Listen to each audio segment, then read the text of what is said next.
and I quote, "Science has no place in dog training." For anyone who's wondering, let's talk about being insidious. You take little portions of this Robert Cabral video and try to present that he does not believe in science and dog training. When in fact, and for those who don't have access to the full video, I'm going to fill it in for you. He's talking about the fact that the science is very one-sided.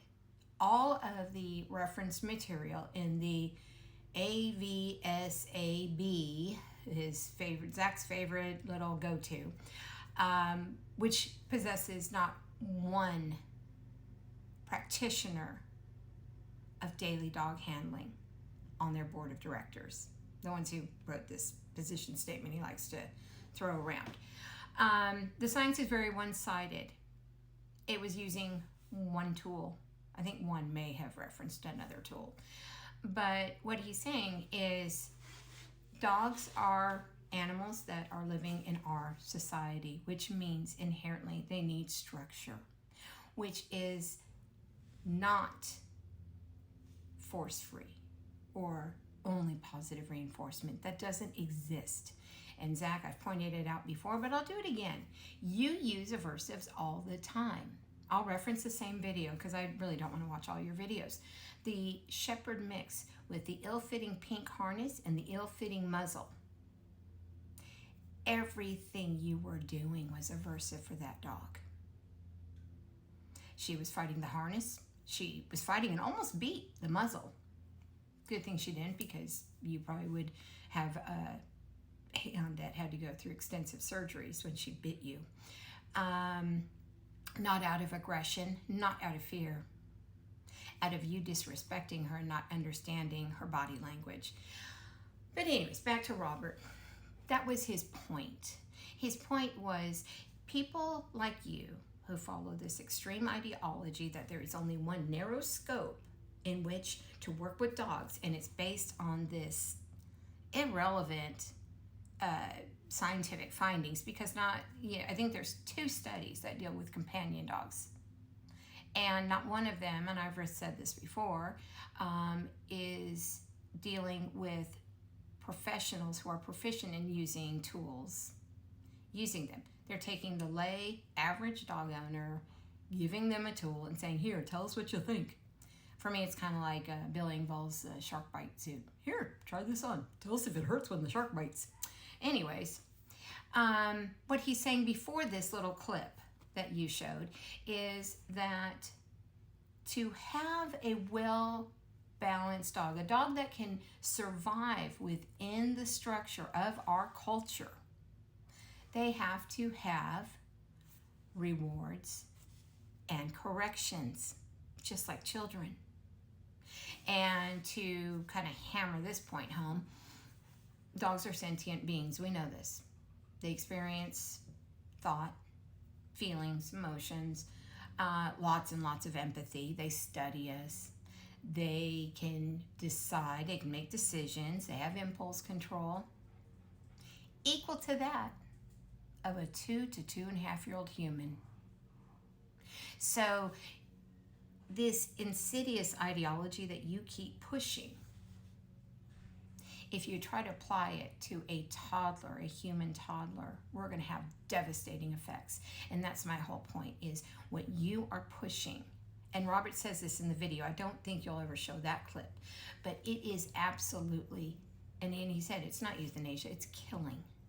Killing companion dogs because they don't fit into this very slim linear mold that you feel they need to fit in because it makes you feel better. Now, we're not talking about mental, emotional, physical abuse, anxiety, fear, pain. We're talking about corrections. Yes, they're aversive. No one likes to be corrected. It's an aversive. We're not talking about tools. It doesn't matter what tool you use. Any tool can be positively reinforcing or positively punishing. And I don't care what you say. Your videos demonstrate it better than some of the other ones I've seen where they're actually trying to show the differences. But what Robert Cabral's point is that for our dogs to understand consequences of actions, we don't need to resort to abuse or causing any level of pain or fear or anxiety, physical, mental, emotional. I'll keep saying that because I really want it to sink in. But rather, we need to be compassionate and fair. We need to be able to say, no, that's not okay. Don't do that. That could put you at risk. Yes, there you go. Good job. That's how I do it. My correction, which, yes, technically it's an aversive, but it's not punishment by means of causing the dog any sort of lasting or even immediate pain, discomfort, anxiety, fear, whatever. I want my dogs working with me. I don't want them afraid of me. That's very old school. Remember, that's the flip side of your coin. But what he is saying is we need to be able to guide them. There needs to be restrictions. There needs to be boundaries. We need to be able to say, nope, not that. Yes, there you go. This is what we want. And you can do that with any tool. And I never mention tools. That's always your thing. I never mention punishment. That's always yours. Abuse, again, that's your term. What I'm talking about is how to ethically, humanely, and fairly, that's Robert's word, teach our dogs how to not just survive, but thrive in our homes and in our environment. Your answer is to manage the environment. So you're okay with, and you actually said this in a video and put it in a written response, you're okay with yanking a dog's leash if he goes into the street. For myself, I'm not going to speak for Robert, I don't know him that well. For myself, I would rather be walking my dog, they start moving towards the street, say, come here. And then that's my correction. And it's not a leash yank.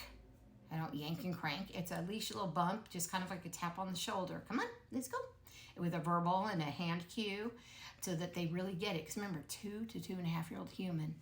And if you haven't spent a lot of time around toddlers, give me a call. I raised 3 children who are all productive, happy, settled members of society. And I'm not bragging about that. That's what's expected of a parent. And I ran a home daycare for 0 to pre-K for 12 years. So if you need help with the 2.5-year-old brain, I've got you covered. But the whole point is, you clipped out this one little section. And that's not at all what he's saying. What he's saying is, you are being unfair to the dogs. Your ideology, your rhetoric that is so extreme that so few dogs fit into it. And again, it's not, you don't get it. It's not about the use of tools. It's not about punishment. It's not about aversives even. It's about this extreme ideology that is putting so many dogs at risk of being killed under the guise of behavior euthanasia. And just to be clear, one of your followers, shills, bots, I don't know, they gave me a really great compliment yesterday. They said, I don't even know what side of the fence you're on. And that's exactly my point. This isn't about sides. It's about the dogs. It's about the families. And I hope that someday you'll understand that those of us, like Robert Cabral, myself, many, many others, that's why we keep coming back. That's why we will fight you to the very end, because it's about the safety and well-being of our companion dogs. Have a good day.